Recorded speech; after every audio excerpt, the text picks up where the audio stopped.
আমার আব্বা জানের ডাইকা আমার আম্মা জান হাত ধইরা হাউ মাউ করে কান্না করেছেন আর বলছেন, ও স্বামী,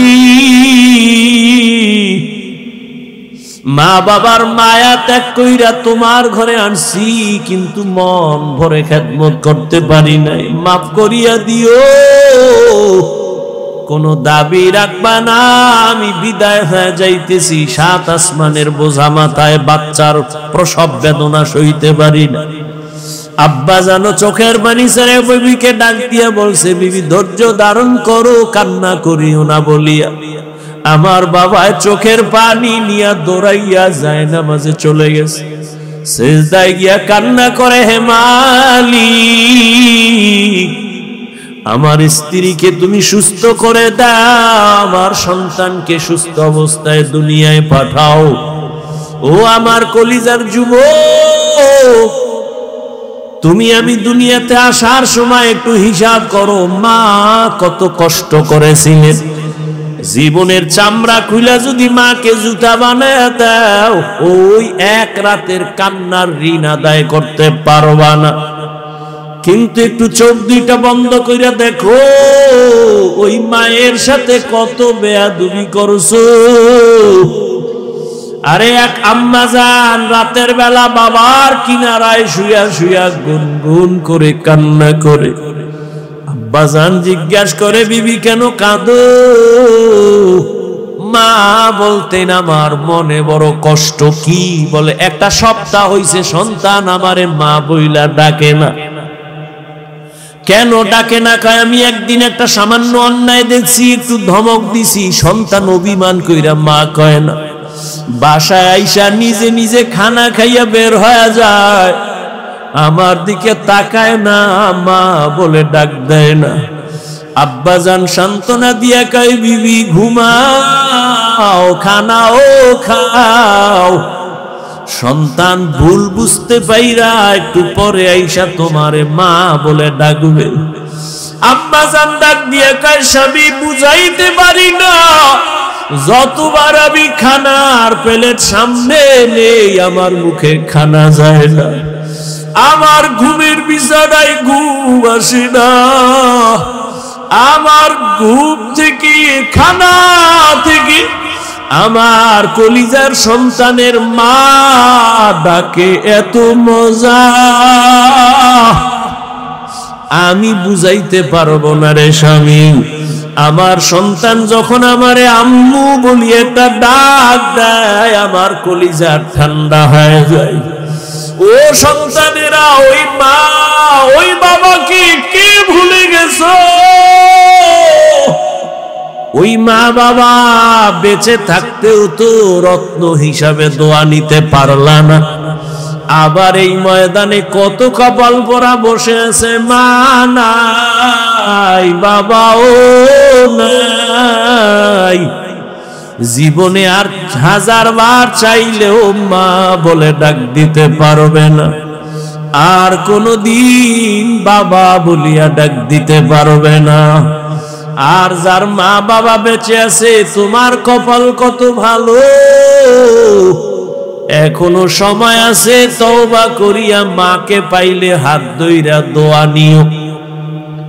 মাকে যদি বলতে পারো, মা আজকে ওয়াজের প্যান্ডেলে দেখলাম কত যুবকের চোখে পানি, আমার চোখে পানি নাই কেন মা? মনে হয় তোমার মনে আমি অনেক কষ্ট দিয়েছি, আমার আল্লাহ বেজার হয়ে গেছে। আজ তুমি আমার মাথায় হাত দিয়া দোয়া করে দাও, আর কোনদিন তোমাকে কষ্ট দিব না, বেয়াদবি করব না। মাকে যদি বলতে পারো, দেখবি মায়ের চোখের কোথায় পানি চলে আসবে। সন্তানটারে ডাক দিয়া বলবে, বাবা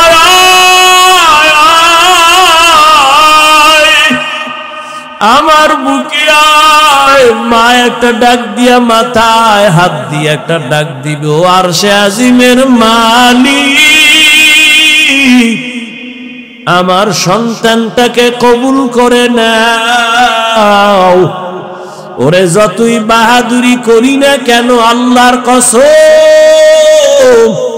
মা বাবার চোখের পানি আর দোয়া ছাড়া এই চেয়ারে বসতে পারি নাই রে বাবা। ওই মা বাবার চোখের পানি আর দোয়া ছাড়া আল্লাহর কসম তুমি আলেম হইতে পারো নাই। ওই মা বাবার চোখের পানি আর দোয়া ছাড়া টাকার মালিক হইতে পারো নাই রে সন্তান, পরীক্ষায় পাস করতে পারো নাই। ওই মা বাবার চোখের পানি আর দোয়ার কারণে আজকে তুমি টাকার মালিক, বাড়ি গাড়ির মালিক, সম্মানের চেয়ারের মালিক। জানুনি মা বাবা তোমাকে আমাকে নিয়ে জীবনের শুরু লগ্নে কি কষ্ট করেছে। এমনও বাবা মা ছিল দিনে কাজ না করলে ঘরের চুলায় আগুন জ্বলে না। কত কষ্ট করে মা বাবা জীবনটা কাটাইছে রে সন্তান। মাঝে মাঝে মায়ের মনে চাইতো ফল খাবে, টাকার কারণে কিনতে পারে নাই। মাঝে মাঝে বাবার মনে চাইতো ইলিশ মাছ দিয়া খানা খাবে, টাকার অভাবে কিনতে পারে নাই। আজকে তুমি সন্তানের ঘরে ফলের অভাব নাই, ফ্রিজ ভরা তোমার মাছের অভাব নাই। কি লাভ হবে ওই ফল আর মাছ দিয়া? চাইলেও তো মা বাবারে আর খাওয়াইতে পারবা না। ওই মা বাবায় তো সাদা কাপড়ের প্যাকেট, ওই বাড়ির পেছনে পান বাগানে মাটির গর্তে পড়ে আছে রে বাবা। ওই মা বাবারে আর চাইলেও ফল দিতে পারবা না, মাছ দিতে পারবা না। তবে কপাল যদি খুলতে চাও বাবা, 2 ফোঁটা চোখের পানি পাঠায়া দাও। কান্না যদি না আসে, যদি ডানে বামে কোনো কান্নাওয়ালা গোলাম পাও, হাতটা বাড়াইয়া দোয়া নিও। কান্নাওয়ালার দোয়া খালি ফেরত যাবে না রে বাবা। ওই মা বাবার জন্য দোয়া করিও, চোখের পানি সারিও, গুনাহ কমাইয়া নেক আমল করিও। জীবনটা ধন্য হয়ে যাবে, মা বাবার খেদমতের কারণে আল্লাহ খুশি হয়ে যাবে। আল্লাহ বলেন, মানুষ তুমি বড় দুর্বল। আমি যখন দুনিয়াতে এসেই যাচ্ছি, হঠাৎ আম্মাজান বেহুশ হয়ে পড়ে গেছে।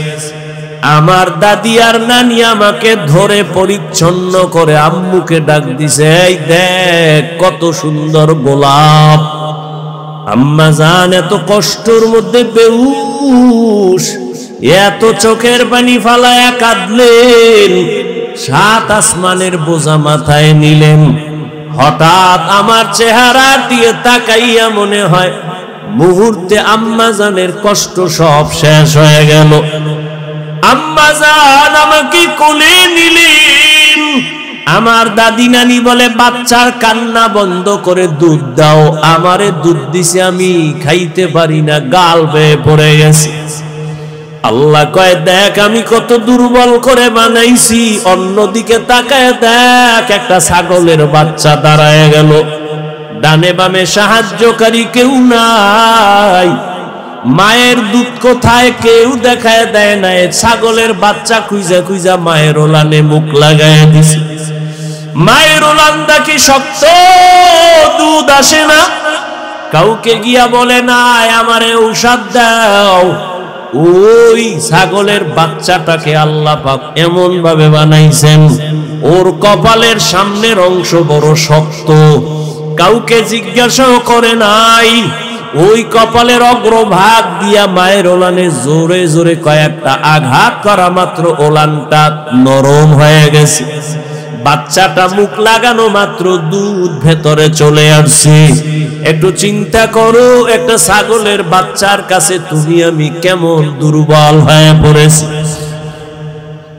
দুনিয়াতে মানুষের মতো দুর্বল কোন প্রাণী আল্লাহ বানান নাই। একটা পিপিলিকার কাছেও দুর্বল, একটা মশার কাছেও দুর্বল। আল্লাহ বলেন, এই দুর্বলতা নিয়ে কেমনে তুমি জান্নাতের পথে চলবা? মেধার বেলায় দুর্বল, দুনিয়ার বেলায় দুর্বল, আখিরাতের জ্ঞানের বেলায় তুমি দুর্বল। আবার যেই দুনিয়ার মধ্য দিয়া জান্নাতে যাইবা, দুনিয়ার পরিবেশ বড় খারাপ, চারদিকে গুনাহ, করতে না চাইলে জোর করে করাবে, গুনাহ করতে না চাইলেও তোমাকে জোর করে করানো হবে। তুমি যদি চোখের হেফাজত করতে চাও, তোমার চোখ হেফাজত করতে দিবে না। আবার তোমার পরিবেশ বড় খারাপ, অন্যদিকে তোমাকে পেছন থেকে টানতেছে তিন শ্রেণীর শয়তান। এক শয়তান হলো জিন শয়তান, আর এক শয়তান মানুষ শয়তান, আর এক শয়তান তোমার বডির ভেতরে নফস শয়তান। এত ঝামেলার মধ্যে বলো আমি দুর্বল, কেমনে জান্নাতের পথে যাব? অন্যের সাহায্য ছাড়া চলা যাবেই না। এখন বলে তাহলে সাহায্য আমি কার কাছে চাইবো? বলে তিনটা দুর্বলতা যার নাই তার কাছ থেকে সাহায্য চাইলেই পাইবা। এক নাম্বার দুর্বলতা নাই, মানে তার পেছনে কোনো টান নাই। দুনিয়াতে যত মানুষের পেছনে টান, সামনে যত যেতে চাই পেছন থেকে আমার সন্তান ডাকে বাবা দাও, স্ত্রী বলে দাও, মা বলে দাও, বাবা বলে দাও, যত আগাতে চাই পেছনে তত টান। দুই নাম্বার দুর্বলতায় জমিনে যার অভাব নাই। দুনিয়াতে একটা মানুষও পাওয়া যাবে না যার অভাব নাই, বরং যার টাকা যত বেশি তার অভাব তত বড়। যত বড় লোক সব অভাবী। গরিবেরা যদি বড় লোকের কাজ না করেও পঙ্গু, ও জনমের মতো ভঙ্গু। ওর খানা পাকায় দেয় কাজের লোক, কারণ বিয়া করছে চৌধুরী বংশের মাইয়া, পাক কইরা খাওয়াইতে পারবে না। আগুনের কাছে গেলে চেহারাটা ঝলসে যাবে, এই জন্য বউ দিয়া পাকায় না, কাজের মাইয়ার হাতের পাক খায়। কপাল কত সুন্দর, এমন কপাল আপন স্ত্রীর হাতের খানা কপালে নাই। ওরে আল্লাহর গোলাম, দুনিয়াতে অভাব ছাড়া কেউ নাই। তিন নাম্বারে যার কোনো স্বার্থ নাই। দুনিয়াতে খুঁজে দেখলাম স্বার্থ ছাড়া কোনো মানুষ নাই। অভাব নাই, স্বার্থ নাই, পেছনে টান নাই, এমন কোনো মানুষ নাই। তবে হ্যাঁ, একজনই মাত্র পাবো যার তিনটা দুর্বলতা নাই, পেছনে টান নাই, স্বার্থ নাই, অভাব নাই। তিনি হলেন একমাত্র আমার আল্লাহ। ইয়া আইয়ুহান নাস আনতুমুল ফুকারাউ ইলাল্লাহ ওয়াল্লাহু হুয়াল গানিয়্যুল হামিদ।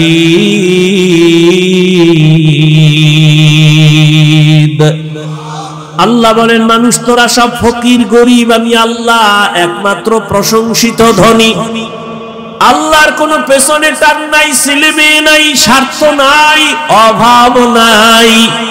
ওই আল্লাহর কাছে চাইলেই আল্লাহর বান্দা পেয়ে যাবে, কিন্তু চাওয়া লাইন মতো চাও, লাইন ছাড়া চাইলে হবে না। বলে কেমন লাইন? এক, ধৈর্যের মাধ্যমে চাও। দুই, নামাজের মাধ্যমে চাও।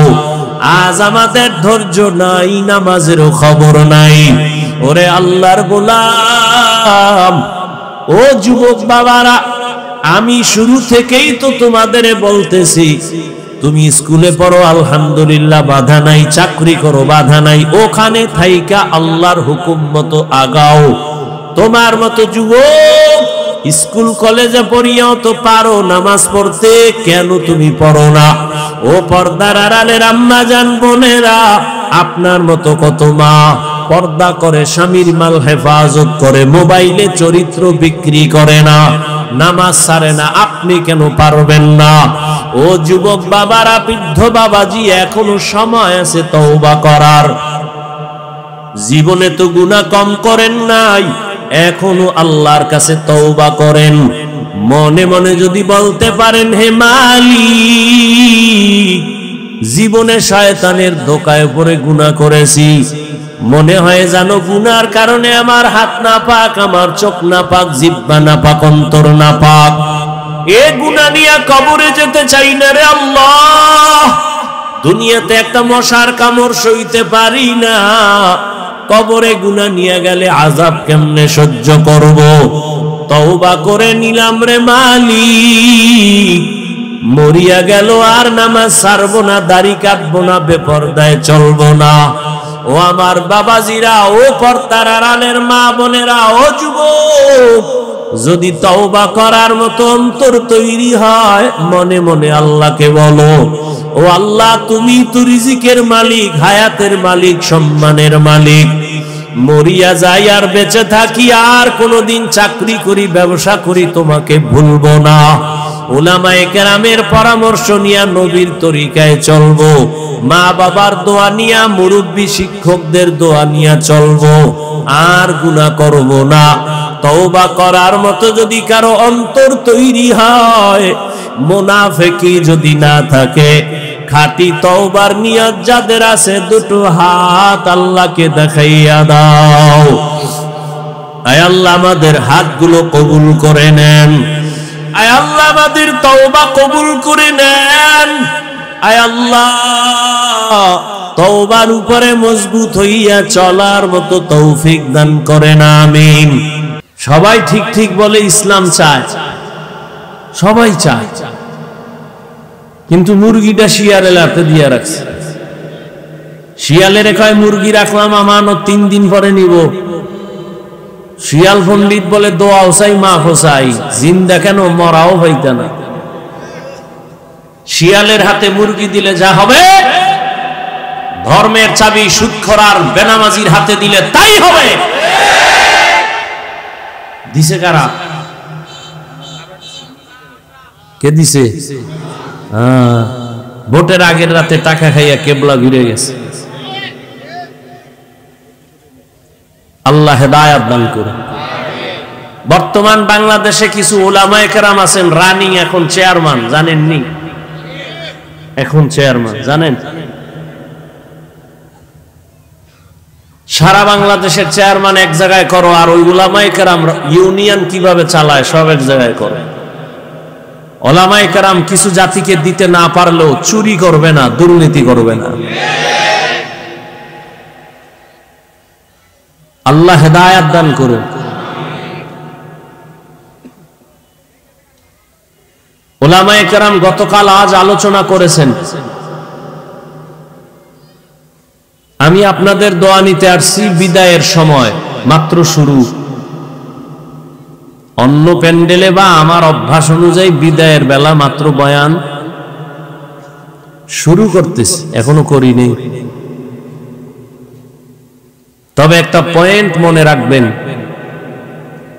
বক্তার ওয়াজ বয়ান তার ব্যক্তিগত আমল আর এলেমের বাহাদুরিতে হয় না, সবকিছু হয় শ্রোতাদের অন্তরের মুহাব্বত আর আকর্ষণের উপর। জানি না আপনাদের অন্তরের হালাত কি, ওই অনুযায়ী আল্লাহ বয়ান বের করবেন। এবং কতটা সময় এখানে বয়ান হবে, কয়টা কথা হবে, সব বাজেট হয়ে আছে। কমও করা যাবে না, বেশিও করা যাবে। তবে যারা এখানে আসছেন আপনাদের কপাল ভালো। তবে পুরা ভালো বলা যাবে না যদি দোয়া কপালে না থাকে। অনেক কপাল পোড়া আছে, বসছে ঠিকই, ঘন্টাকে ঘন্টা বয়ান শুনবে, মোনাজাত দিবে না। বুজুর্গ মানুষ তো, গুনাহ নাই, মোনাজাত দিয়ে লাভ কি? গিয়া বাইরে গিয়া দেখবেন বিড়ি টানে। যদি দোয়া করে চোখে পানি নিয়ে তওবা করে যেতে পারেন, আপনার মতো ভালো কপালওয়ালা আর কে হতে পারে? আজকে এখানে ওয়াজ, রাসূলের হাদিস মতে প্যান্ডেল এত দামি যে বসার সাথে সাথে সবার গুনাহ মাফ। কিন্তু কপাল খারাপ যে এই ওয়াজের উপলক্ষে আবার মার্কেটও আছে, দোকানপাট আছে, সেখানে যুবক যুবতী অবাধে ঘুরে, গুনাহ মাফ না তাজা তাজা কবিরা গুনাহ করতেছে। ওয়াজ উপলক্ষে এই গুনার আসর কেন, এর দায়ভার কে নিবে? এই চক্ষুষ্মান জাতি, ওয়াজ উপলক্ষে দোকান কেন?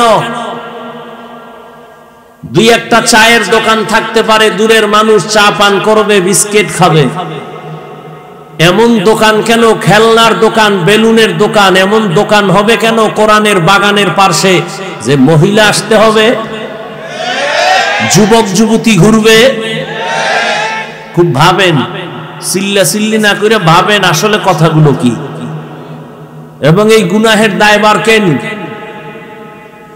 বহু মানুষ ওখানে অবাধে ঘুরে গল্প করে, তাজা তাজা কবিরা গুনাহ করে, বলার মানুষ নাই, কে বলবে, কে শুনবে?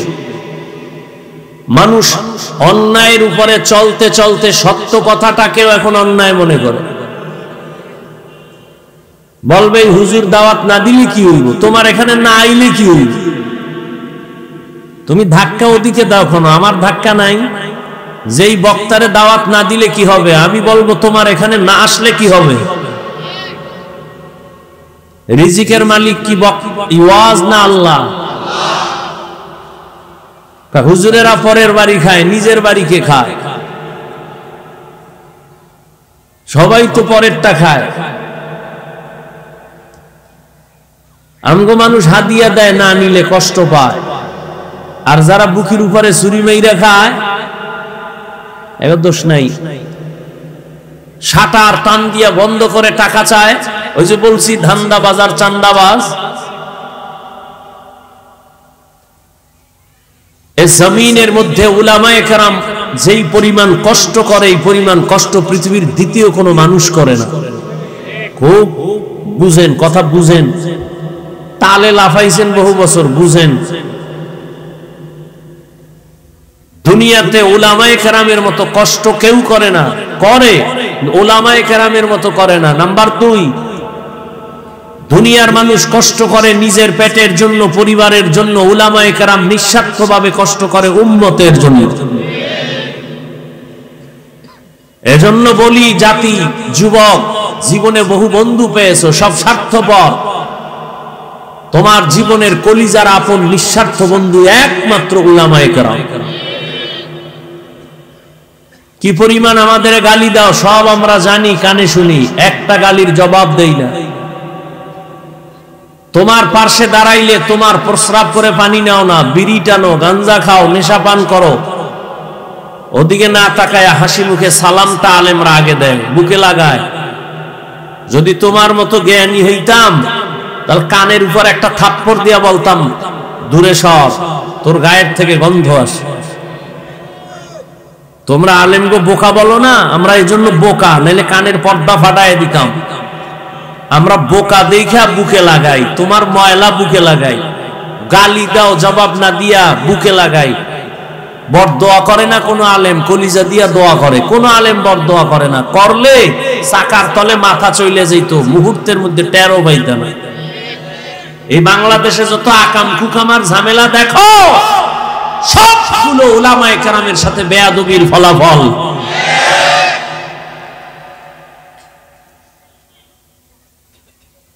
আল্লাহ হেদায়েত দান করুন। উলামায়ে কেরাম তোমার কলিজার বন্ধু, এছাড়া আর কেউ নেই, সব স্বার্থপর। স্বার্থে আঘাত লাগলে শুধু সদস্য দলের নাম কাটবে না, কল্লা কেটে দিবে। এর নাম সোনার বাংলার রাজনীতি। দলের থেকে নাম কাটে না, কল্লা কাটে। এর নাম সোনার বাংলার রাজনীতি। কিন্তু ভালো করে জেনে রাখো, আল্লাহর দ্বীন ইসলাম কোরআন ছাড়াই জমিনে কেউ শান্তি দিতে পারবে না, কোনদিনও না, সম্ভবই না। মোবাইল বানায় মোবাইলওয়ালা ক্যাটালগ দিছে কেমনে চালাইলে সুন্দর থাকবে, তুমি মাস্তানি করলে মোবাইল হ্যাং হয়ে যাবে। জমিন ও আসমানের মালিক মানুষ বানায়া ক্যাটালগ দিছেন কোরআন, এই লাইনে জীবন চালাও শান্তি, উল্টা পাল্টা করবা অশান্তি। আল্লাহ আমাদের বুঝার তৌফিক দান করেন। টাঙ্গাইলের যুবকেরা নাকে তেল লাগায় ঘুমায়, দেশ স্বাধীন। কি স্বাধীন? দেশ স্বাধীন। আর ঢাকার শহরে মা বোনেরা সাংবাদিক সম্মেলন করে আমগো দেহ ব্যবসা নতুন করে অধিকার চাই, আমরা দেহ ব্যবসা করে খাইতাম, আবার সে অধিকার ফেরত চাই। মুসলমান তো স্বাধীনের আওয়াজ সেদিন দিবে যেদিন ইসলামের স্বাধীন হবে। মুসলমান তো চুপচাপ ঘুমাতে পারবে না, মুসলমান নিশ্চিন্তে ঘুমাবে সেদিন এদেশের প্রত্যেকটা মসজিদ মাদ্রাসা যে উলামায়ে কেরাম বুক ফুলাইয়া কলিজা দিয়া বয়ান করবেন, কোন বেনামাজি সুদখোরের অনুমতি লাগবে না যেদিন।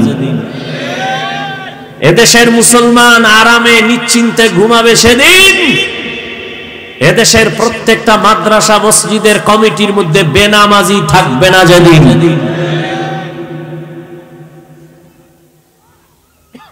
আল্লাহ হেদায়েতের দৌলত দান করেন। এত রাত্র কষ্ট করে বসে আছেন, কত আশা নিয়ে এই বয়ান শোনার জন্য তো বসেন নাই। সত্য কথা বলবে কে আর শুনবে কে? আমরা না বললে বলবে কে? ভুল হলে দাঁড়ায় যাবেন যে হাফিজ ভাই কথাটা কোরআন সুন্নাহর ব্যতিরেক, যৌক্তিক নয়, কানে ধরে সবার সামনে তওবা করব। এবং এই ভয়ও নাই যে আমি আপনাদেরকে সবাইকে বড় হুজুর বানায় এখান থেকে যাব, না, এত ঠেকা আমার নাই। বরং আমি আপনার দরদি হইয়া আপনাকে চাইব, আপনার চেয়ারে রাইখা জান্নাতের পথ কেমনে পান সে পরামর্শ দিব, অন্য কিছু না।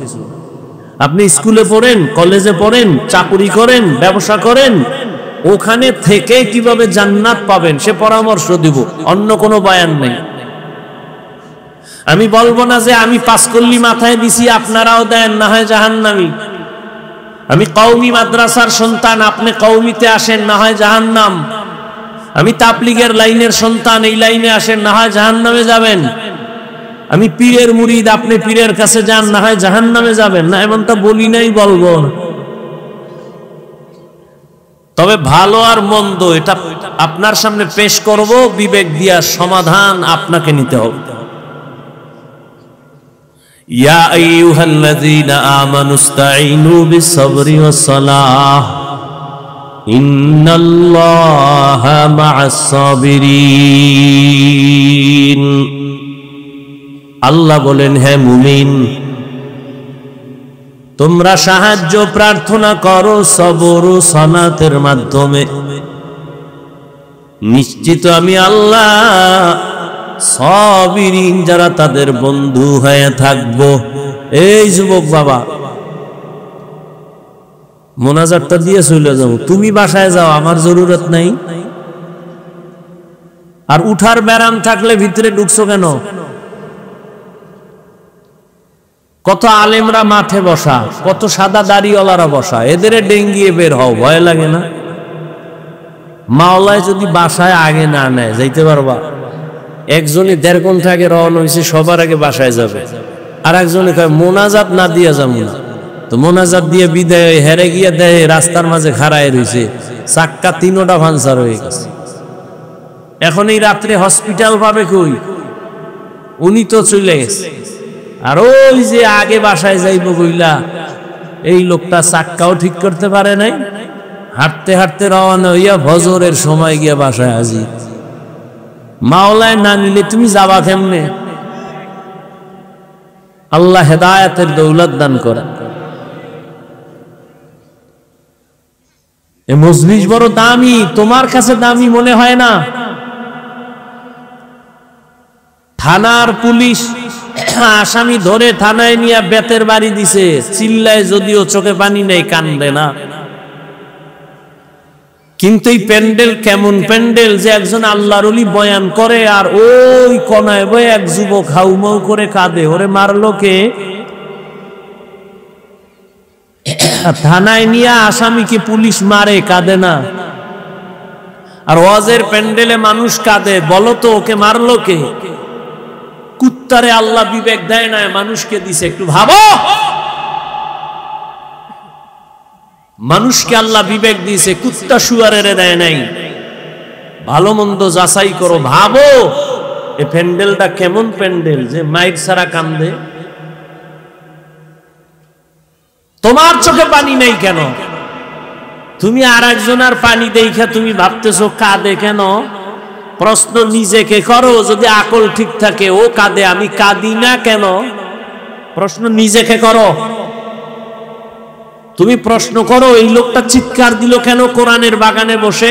প্রশ্ন ওকে করো না, তোমাকে করো, তুমি চিৎকার দাওনি কেন? এটা হাসার প্যান্ডেল না কান্নার প্যান্ডেল?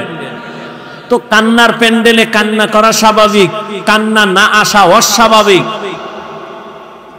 কান্না যার আসছে তোর কপাল ভালো, তোমার কান্না কেন আসে না? তুমি তওবা করো। তোমার উপরে কে বেজার? নাকি মা বাবা বেজার, না আল্লাহ বেজার? ভাবো।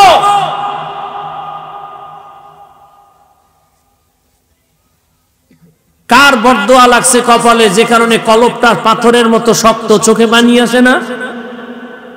হাফিজুর রহমান কি হেদায়েতের মালিক? কপাল যদি পুইরা যায়, হাফিজুর রহমান কেন আর মক্কা মদিনার ইমাম কেন? স্বয়ং রসুল, যার চেহারা মোবারক একবার দেখলে জাহান্নামের আগুন হারাম, যে রসুলের চেহারা মোবারকের দিকে তাকাইলে পেটের ক্ষুধা থাকে না, সেই রসুলকে 13 বছর দেখলো, বয়ান শুনলো, কালেমা পড়েন। এর নাম কপাল। এই বেঈমানের নাম জানেননি? এর নাম কপাল। আর অন্যদিকে 27 বছরের যুবক তরবারি নিয়ে যায় নবীকে জবাই করতে। নবীজির চেহারা দেখে তরবারি ফালায় কয়, নবী কল্লা কেটে দেন, তবে কালেমার রশিটা আগে লাগায় দেন। এর নাম কপাল। কেউ এখান থেকে বয়ান করে আবু জাহালের মতো বয়ান শুনে রাস্তায় গিয়া দোষ শুরু করবে, কপাল। আর কেউ ওমরের মতো মেজাজ নিয়ে বৈশা গুনার কথা স্মরণ করে তওবা করবে, আরে আমি ভাবছিলাম অনেক বড়, আসলে তো আমি কুত্তার চেয়েও খারাপ। কুত্তা তো মালিকের মানে, বেতন পায় না, লাত্তি পায়, এরপরও মালিকের মানে। আমি তো মালিকের সব খাইয়া মালিকের চিনি না, মানবো কি? আমি তো কুত্তার থেকেও খারাপ। ওমরের মেজাজওয়ালা চোখে পানি নিয়ে যাবে ফজরে মসজিদে হাজির। এর নাম কপাল।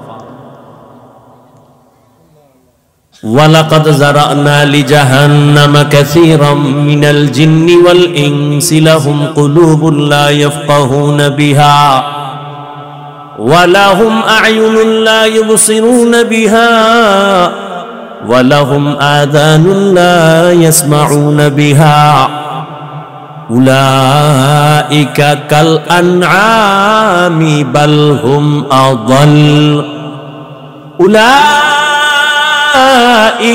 হুমুল গাফিলুন।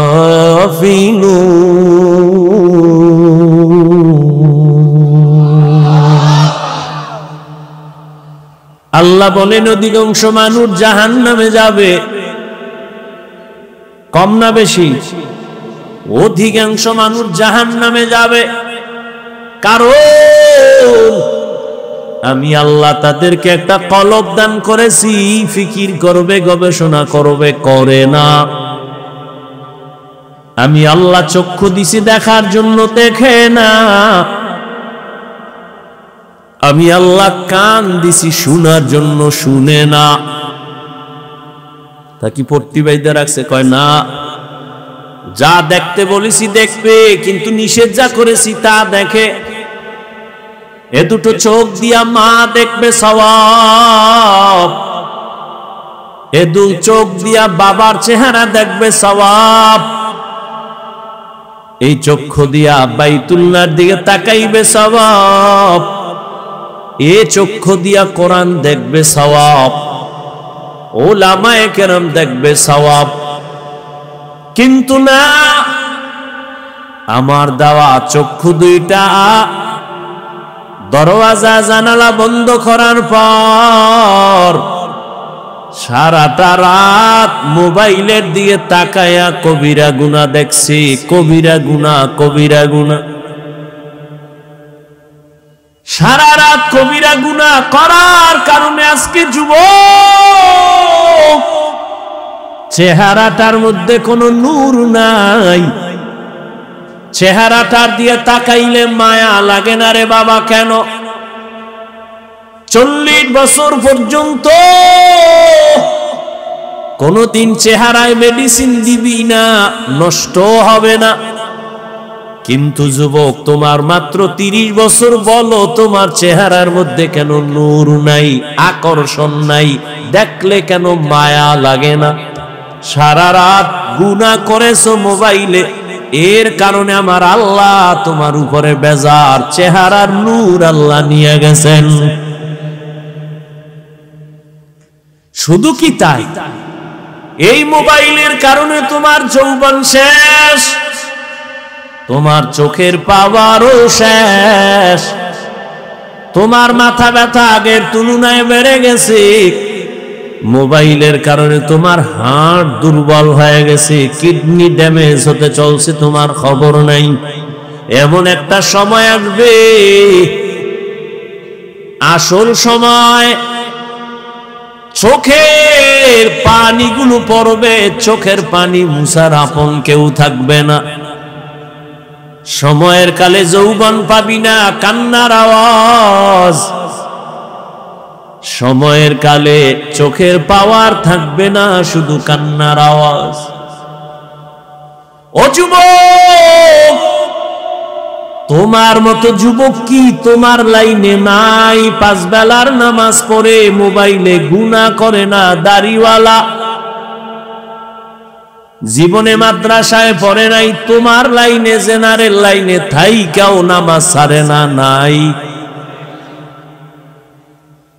তুমি দরওয়াজা জানালা আটকাইয়া তোমার পায়ের জুতা খুইলা কপালে বাড়ি মাইরা বলবি, এরে কপাল পোড়া, তোর কপাল এত খারাপ কেন? তোমার মতো যুবক স্কুল কলেজে পড়ে, নামাজ পড়ে, দাড়িওয়ালা, ঢাকা বিশ্ববিদ্যালয়ে যাইয়া দেখো, পেছন দিক দিয়া তাকাইলে মনে করবা মসজিদের খতিব, অথচ জীবনে মাদ্রাসায় যায় নাই। মনেরে বুঝাইও রে বাবা, তোমার মতো যুবক রাস্তায় গাড়ি চালায়, আজান হলে নামাজে দাঁড়ায়, বলো তুমি কেন পারো না? তোমার উপরে কার যেন অভিশাপ লাগছে। খোদায় কানে দইরা তওবার প্যান্ডেলে বসাইছে, ওমরের মতো মনটা তৈরি কর, আজকে এখান থেকে গুনাহ নিয়া বাসায় যাবি না। মোনাজাতে কান্না করে তওবা করবি, খোদা তোমার দেওয়া সূর্যের আলো, চাঁদের আলো, পানি, বাতাস সব আমি ভোগ করেছি, অথচ কত নাফরমানি করেছি। আজ তুমি দয়া করে বেহেশতের ময়দানে বসাইছো, মইরা গেলে যাব, তওবার নিয়ত করতেছি, আর দাড়ি কাটবো না, নামাজ ছাড়বো না, বেপরদায় চলবো না, মা বাবার সাথে বেয়াদবি করবো না। তওবা কইরা যদি বিদায় হও, আমার মালিক এত দয়াময়, আল্লাহ না করুন যদি এই তওবা কইরা যাওয়ার পথে মরিয়া যাও, বিনা হিসাবে জান্নাত। আতিনা ফি দারে দুনিয়া না হাসান, আতিনা ফি দারে উকবা না হাসান, ইয়া গিয়াসাল মুস্তাগীসিন ইহদিনা লিফতিখারা বিল উলুমে ওয়াল গিনা। হর গরিদে नेक तू तैयार है, जो ना मांगे उससे तू बेजार है। আল্লাহ বলেন, ও মুমিন সাহায্য প্রার্থনা করো সবর ও সালাতের মাধ্যমে, আমি আল্লাহ সাবিরিনদের সাথেই থাকবো। নবীজি বলেন, মাইয়ুরিদিল্লাহু বিহি খাইরান ইউসিব মিন, আল্লাহ যাকে বেশি ভালোবাসেন মুসিবত দিয়া পরীক্ষা নিবেন। মুসিবত আসাটা আল্লাহর বড় নেয়ামত। যে ব্যক্তি আল্লাহ মানে,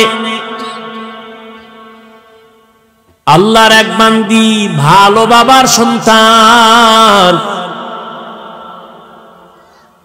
স্বামীর ঘরে আসছেন, বহুদিন পরে হঠাৎ একদিন স্বামীকে প্রশ্ন করল, ও স্বামী আমার, তুমি আমাকে বলবা তুমি আমাকে কেমন ভালোবাসো, মহব্বত করো? বলে আমার জীবন দিয়া, বলে দলিল, বলে তুমি আমার জীবন আর মরণ। বলে আমার জন্য তুমি সব দিবা? বলে সব, চাইলেই দিব, চাওয়া মাত্রই দিব। স্ত্রী যেহেতু ভালো বাবার সন্তান, স্বামীকে একটু পরীক্ষায় ফেলছে, বলে দিবা কাহা? চাইলেই দিবা, চাইলেই। তালাক দাও। কি দাও? স্বামী বলে এটা কি বললাম, মরে যাব, কিন্তু এটা কি কখনো সম্ভব? মৃদু হালকা একটু তর্ক সমাধানের জন্য দরবারের নবুবিতে রওয়ানা। আপনাদের খারাপ লাগতেছে? একটু আওয়াজ দিয়েন, কথার কোন জায়গায় কি জবাব দেওয়া লাগে। সারা দিন দোকানে বগর বগর করতেই থাকেন, ঘুমের ভিতরেও কথা, আর যেহেনে লাগে হেনে কথা নেই। কিছু মানুষ আছে না, হুদাও কথা কয়, এহে নাইলে বোবা ভাবলয়ে বয়ে রয়েছে চেয়ারম্যান, আর দোকানে বয়ে হুদা ফাও কথা বইলা ফিরি ফিরি চা খায়। আওয়ামী লীগের একজনের পাইলে হারে ফাম দিবে, হে কইবে আরে চা দাও। বিএমপির একজন পাইলে আবার আওয়ামী লীগের বিরুদ্ধে কইবে, বিএমপি কইবে চায়ের সাথে একটা রুডিও মারো।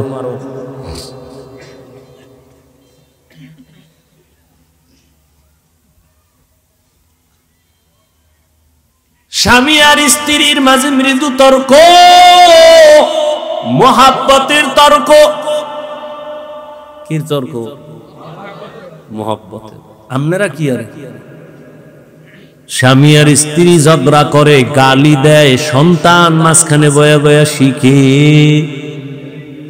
কি আদর্শ মা বাপ! আর এখন তো ফ্রি মাইন্ড আর ডোন্ট মাইন্ড।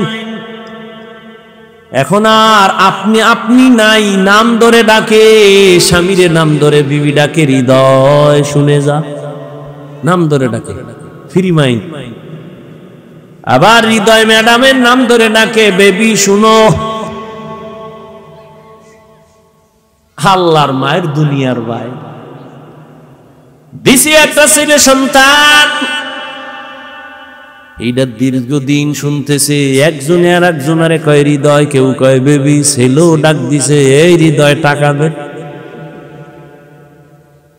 মায়ের ডাক দিয়া কয় বেবি খানা দে। আব্বু বলে না, আম্মু বলে না, উপায় কি? গট করে ডাক দিয়া কয় কপাল খারাপ। ছেলে আব্বু ডাকে না, আম্মু ডাকে না, কলিজা ছিঁড়ে যায়। কি করার? কয় শিখাই শুনি। কয় না, উপায় কি? ডোন্ট মাইন্ড আর ফিরিমেন্টে জুতার বাড়ি। আর কি করবি? ছেলেটারে মাঝখানে বসাইয়া স্বামী আর স্ত্রী একজনে আর একজনারে আব্বু আম্মু কওয়ার রিহার্সাল দে।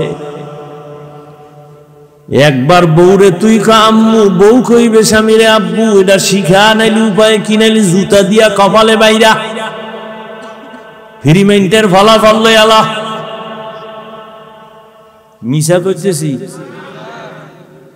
ঘরের এক রুমের মধ্যে মা বাবা মোবাইল চালায়, আর অন্যদিকে সন্তানের মোবাইল দিছে, ও আর এক রুমে মোবাইল চালায়। মোটামুটি পুরা বাড়িটার মধ্যে সারা রাত কবিরা গুনার প্র্যাকটিস চলে। মা বাবা ছুরি সারা গলাটারে জবাইয়ের রাস্তায় নিয়ে এবার তাবিজ নিয়ে দৌড়ায়, হুজুর একটা তাবিজ দেন। সন্তান কথা শুনে না। কত বাচ্চারে মা বাবা মোবাইল দিছে, এখন আর বাচ্চা মাও বলে না, বাবাও বলে না, বোবা বোবা ভাব, কথাই বলে না। একজনে কয় হুজুর একটু তেল ভরা পানি ভরা দিবেননি। আমি বললাম জুতা ভরা দিলেও কাজ হবে না। जिंदगी में बंदगी तू करना है, जिंदगी में बंदगी तू करना है, जिंदगी बे बंदगी शर्मिंदा है, जिंदगी बे बंदगी शर्मिंदा है। यहाँ हम सब मुसाफिर दिल ना लगा,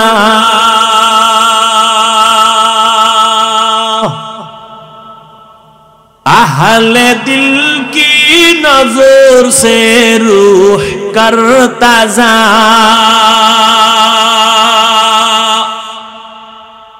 यहाँ हम सब मुसाफिर दिल ना लगा,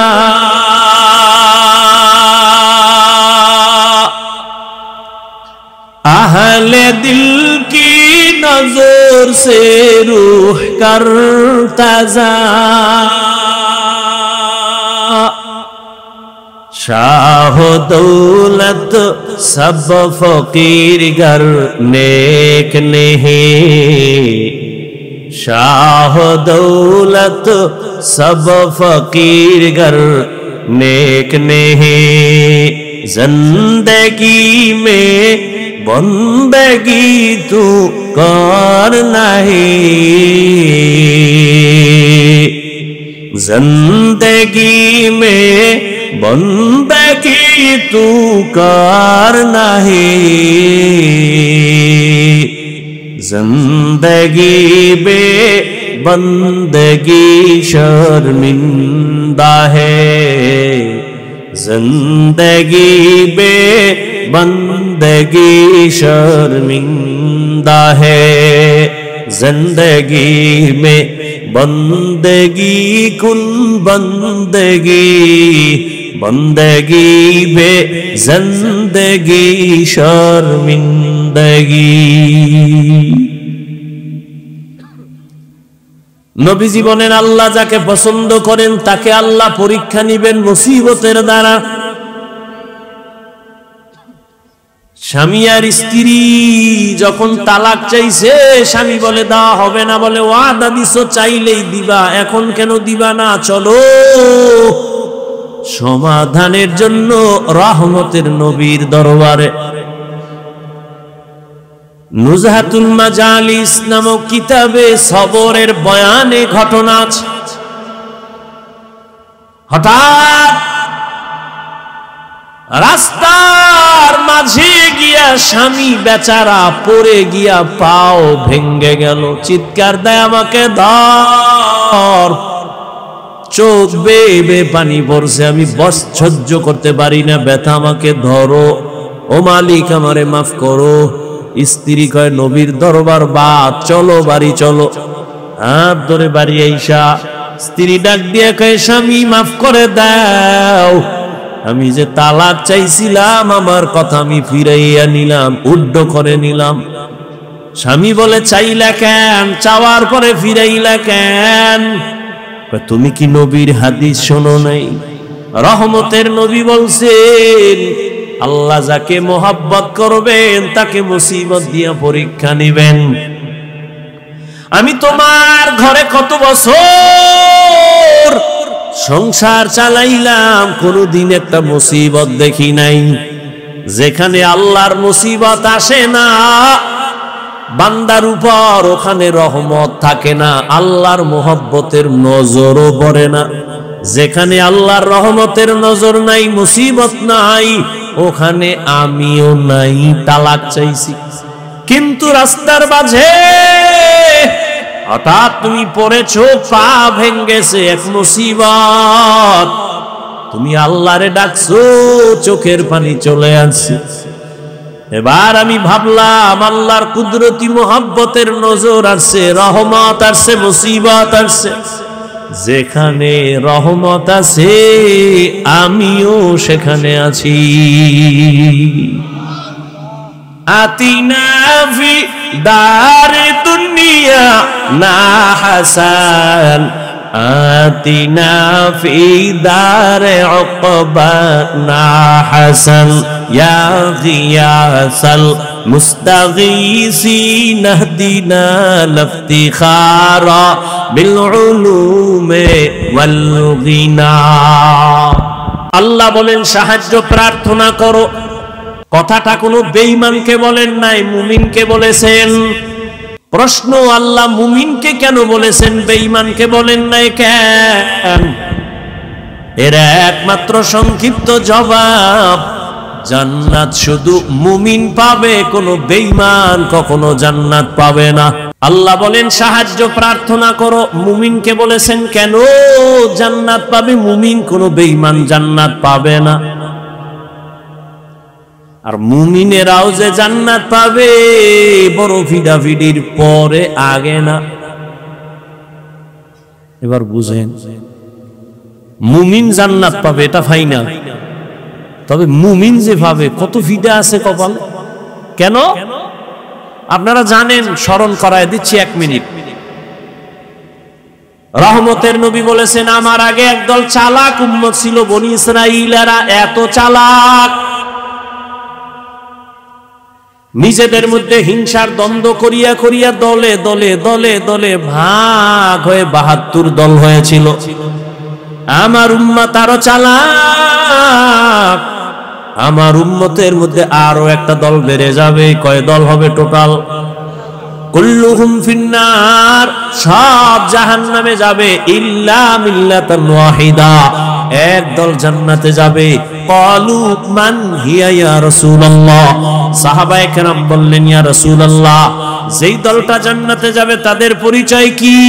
রহমতের নবী বলেন, মা আনা আলাইহি ওয়া আসহাবি। নবী যদি বলতেন আমি মুহাম্মদের আদর্শ যারা মানবে জান্নাতি, যথেষ্ট ছিল। কিন্তু নবী এতটুকু বলেন নাই, নবী বলেন আমি মুহাম্মদ আর আমার সাহাবায়ে কেরাম যে আদর্শের উপরে আছে, এই আদর্শ মানিয়ে যারা চলবে তারা জান্নাতে যাবে। অতএব এখন ভালো করে শুনেন, দুনিয়ার মধ্যে যারা বলে আমি মুহাম্মদ নবী মানি, সাহাবা মানি না, তাদেরকে ভেবে নাও তারা মুসলমান ঠিক, তবে 72 দল জাহান্নামীদের অন্তর্ভুক্ত। আর একটা পয়েন্ট এখানে আপনারা হয়তো শুনেন নাই, শুনে থাকলে আবার শুনেন। 72 দল জাহান্নামে যাবে, এই যে 72 দল জাহান্নামী, এখানে কোনো হিন্দু নাই, বৌদ্ধ নাই, খ্রিস্টান নাই, ইহুদি নাই, সব মুমিন আর মুসলমান। এই যে 72 দল জাহান্নামী, এরা কি বিধর্মী? প্রত্যেকটা 72 দলের লোক মুমিন মুসলমানের ভেতর থেকে। এবার বুঝেন কোন কাতারে আছি, চিন্তা করেন। আল্লাহ আমাদের সবাইকে হেদায়েত দান করেন। আল্লাহ বলেন সাহায্য প্রার্থনা করো হে মুমিন। এখন প্রশ্ন হলো, সাহায্য চাইতে বললেন কেন? সাহায্য তো চাইবে ওই ব্যক্তি যে একা চলতে পারে না, সে আরেকজনের সাহায্য চায়। আল্লাহ বলেন মুমিন তোমরা সাহায্য প্রার্থনা করো। কেন সেই প্রশ্নটা 1 মিনিটে বলবো, বুঝেন। নাম্বার 2, সাহায্য যদি প্রয়োজন হয় কার থেকে আমরা চাইবো সেটাও আমাদের ফয়সালার বিষয়। যদিও জিগাইলে সবাই কইব আল্লাহর কাছে চাইবো, কিন্তু এটা তাজা মিথ্যা কথা। কারণ এই দেশের জাতি যদি আল্লাহর সাহায্য চাইতো, সুদি কারবারি এনজিওরা 100 বছর আগে পালায় যাইত। বরং এখন এনজিও আরো জেতা হয়ে গেছে। 20 বছরে যে গর্তের মধ্যে ছিল, এখন স্বাধীন হওয়ার পরে তাজা, কি তাজা হয়ে গেছে সব এনজিও। আল্লাহ হেদায়েত দান করেন। সাহায্য যদি প্রয়োজন হয় কার থেকে নিব এটাও ফয়সালা করতে হবে। 3 নাম্বার, সাহায্য যে নিব যার থেকেই নিব, কোন সিস্টেমে নিব। সিস্টেম আছে না? আপনার এলাকায় চেয়ারম্যান এসে কথার কথা, আপনার এখন কিছু দরকার, চেয়ারম্যানের কলারটা ধরে এখন, এই চেয়ারম্যান আমি এলাকার বাসিন্দা, আমার ভোটে তুমি চেয়ারম্যান হইছো, 50 কেজি চাউল ফাটায় দাও। দিব না জুতা মারবে? বল 50 কেজি কেন, 50 বস্তা দিব, নিয়ম অনুযায়ী চাও। সাহায্য চাইবো কেন? প্রথম প্রশ্ন, কেন সাহায্য চাইবো? সাহায্য তো ওই ব্যক্তির প্রয়োজন যে একা চলতে পারে না। তার জবাব আল্লাহ কয়, সব মানুষ তুমি এতটাই দুর্বল। ওয়া খুলিকাল ইনসানু যায়ীফা। আমি মানুষকে বড় দুর্বল করে বানাইছি, এরা সবাই দুর্বল। একটা ছাগলের বাচ্চা সবল, মানুষ দুর্বল। একটা ছাগলের বাচ্চা যখন দুনিয়াতে আসে, তাকাইয়া দেখি ওরে আকলওয়ালা মানুষ। ছাগলের বাচ্চা দুনিয়াতে আসা মাত্র 4 পায়ে দাঁড়ায় যায়, ডানে বামে সাহায্যকারী কেউ নাই। তুমি আমি এখন যে মাস্তানি ভাব নিয়ে চলি, তুমি আমি কি ছিলাম দুনিয়াতে যখন আসছিলাম? আমার আম্মা জানের কণ্ঠ এত ছোট, আমার আম্মা জান যখন কথা বলেন, ভেতরের রুমের থেকে সামনের রুমে কোনো মানুষ শুনে না, এত পর্দা করেন আমার আম্মা। কিন্তু আমি যেদিন দুনিয়াতে আসবো, আম্মা জানের প্রসব বেদনা শুরু হয়ে গেছে। আম্মা জানের অচেতনতার কান্নার আওয়াজ পাশের বাড়ি পর্যন্ত চলে গেছে। মায়ের কান্নায় পাশের বাড়ির মানুষ ঘুমাইতে পারে নাই।